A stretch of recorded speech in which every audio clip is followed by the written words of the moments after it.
Okay, so share ko sa inyo to guys, no. So ngayong araw guys, meron tayo ditong phone device guys, no. So itong phone device nito guys ay Samsung A13 5G guys, no. So ito guys yung likod niya guys. Yan. So yung issue nito guys ay biglang namatay daw guys, sabi guys na mayari guys, no. At hindi na mag-charge guys, no. So try natin guys i-charge. So type C ito guys, no. So Samsung A13 5G. Yan. So wala na siyang ano guys, no. Wala na siyang ano, display or charging logo lang guys na maglabas. So wala rin siyang vibrate guys, no. Yan. So wala siyang response guys. So Samsung A13 5G.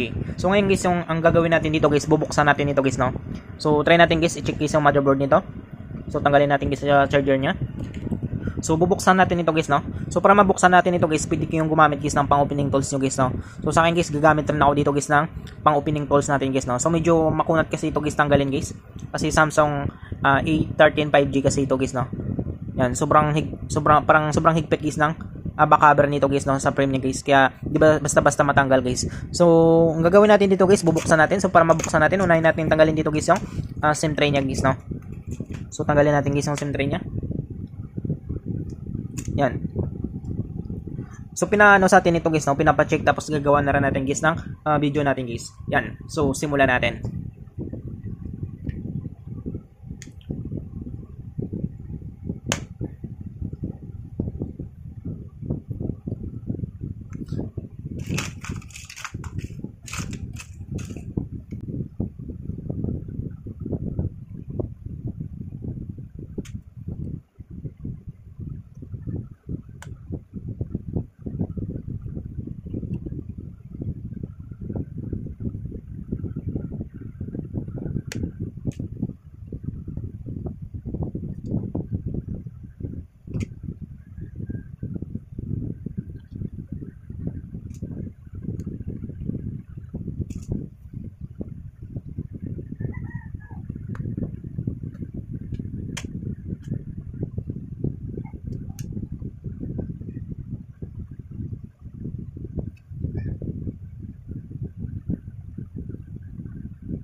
So ito siya guys, no. So nabuksan natin guys. So medyo ano lang siya guys, no. Sobrang higpit niya guys buksan guys. So medyo may nahirapan tayo guys. Pero ito guys, nabuksan na natin guys. So dandan natin guys na meron kasi siya ditong fingerprint sensor guys. Kapag naputol guys yung EPC connector niya guys ay ma-disable guys yung fingerprint sensor niya guys, no. Yan. So ito yung sinasabi ko sa inyo guys na EPC connector guys ng fingerprint sensor niya guys, no. Yan. So sunod natin dito guys ay bubuksan natin ito guys, no. So parang nabuksan na ito guys, no, kasi wala na siyang selyado dito. Wala nang selyado guys yung mga bolts niya. Yan. So buksan natin guys.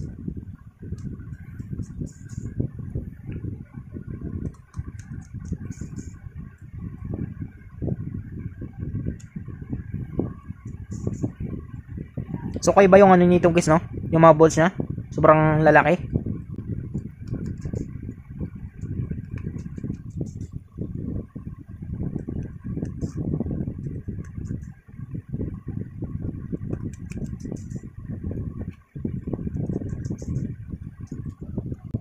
So ito na siya guys, no. So natanggal natin guys lahat guys ng mga bolts niya. Sunod natin guys, tanggalin natin guys yung cover niya. So hindi siya basta-basta natatanggal guys, no. So dito guys, meron kasi siya ditong lock. Sungkitin lang natin yung lock niya dito.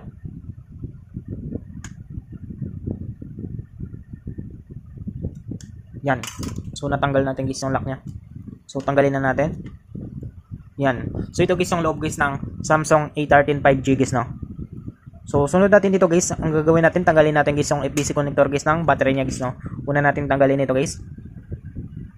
Yan. Sunod natin guys yung fingerprint sensor niya guys. So ingat tayo guys, no? Baka maputol ito guys. Yan, so natanggal natin guys.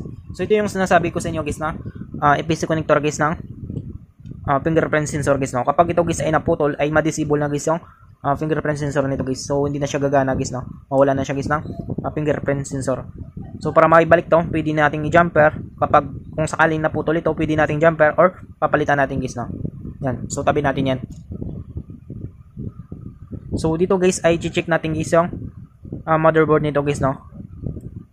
Kung bakit wala siyang power. So check natin kung meron siyang shorted guys.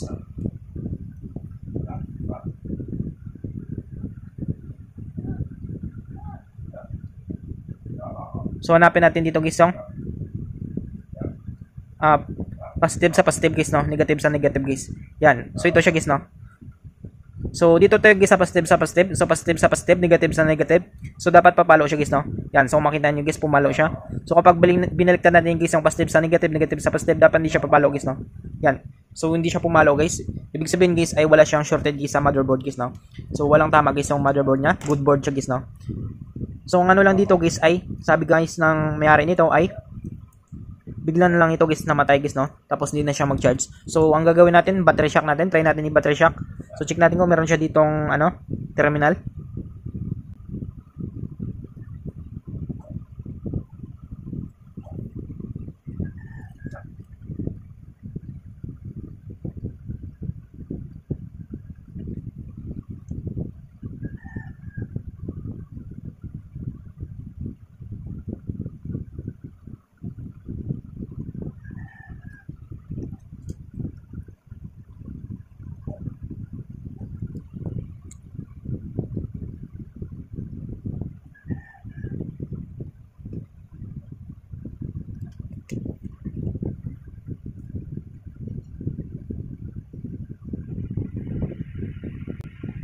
So ito siya guys, no? So nakita natin guys, meron siya ditong terminal guys, no?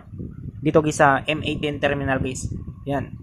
So meron kasi siya ditong terminal guys sa pang Samsung, kaso hindi siya ano guys, no? Hindi siya sukat dito guys sa Samsung na ito. So, focus natin. Yan. So meron siyang terminal dito guys. Ito guys, no? Meron siyang terminal dito pero hindi siya sukat. So nagsukat siya guys sa M18 guys. So ito guys yung Samsung A13 5G guys. So try natin guys battery shock natin kapag baka mabuhay natin. Wala namang kasing tama guys yung ano niya guys, no? Yung motherboard niya guys, good board naman. So check natin, salpakan natin guys ng type C. Yan, so battery shock natin. So 1.2 guys, no? So ibig sabihin guys 1.2 ay buhay guys yung battery nito guys, no? Wala namang, hindi naman siya sira guys. So ang ano lang dito guys, baka na ano ito guys, no? Na-drain talaga ito guys ng gusto guys, no? Kaya hindi talaga siya mag-charge guys. Meron kasi mga phone device guys na kapag na-lowbat or na-drain talaga guys, na-drain guys yung battery niya guys, kapag i-charge natin guys ay hindi kaya kargahan guys ng charger guys yung battery niya guys, no? Yan. So check natin guys, battery shock natin mga ilang minutes lang guys.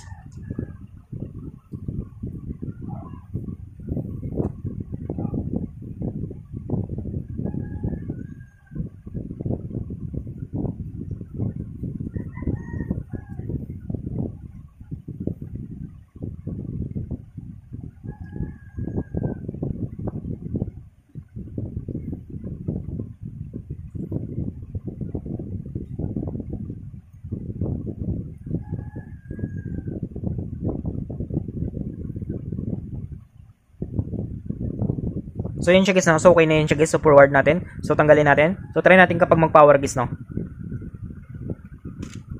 So mabilis naman nito guys yung battery shock natin mag-karga guys, no?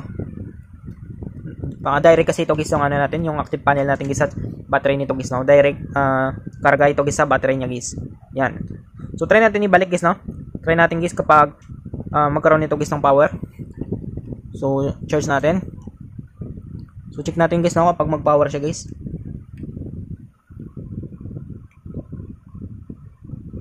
So ayan siya guys, no? So lumabas na guys yung kidlat niya guys na logo guys. So kanina talaga guys ay wala siyang ano guys, no? Display guys. Yan. So meron na siya guys 6% guys, no? So mabilis ito guys yung active panel natin guys na magkarga guys sa battery nito guys.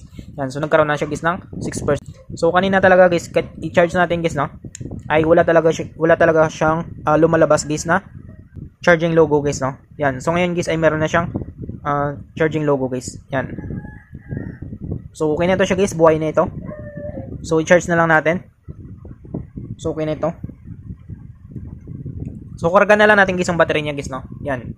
So ganun lang kadali guys, no, kung paano natin guys buhayin guys yung battery guys ng phone device natin guys na drain guys, no. Yan. At kung paano natin malaman kung merong shorted guys yung motherboard guys ng phone device nito guys. Yan. So I hope guys na matulong sa inyo itong video tutorial natin. Sa mga bago pa lang sa ating channel guys, no, huwag natin kalimutan guys i-click guys yung subscribe at yung notification bell button para ma-update ko kayo guys sa susunod natin guys na video tutorial. Thank you guys and God bless sa lahat.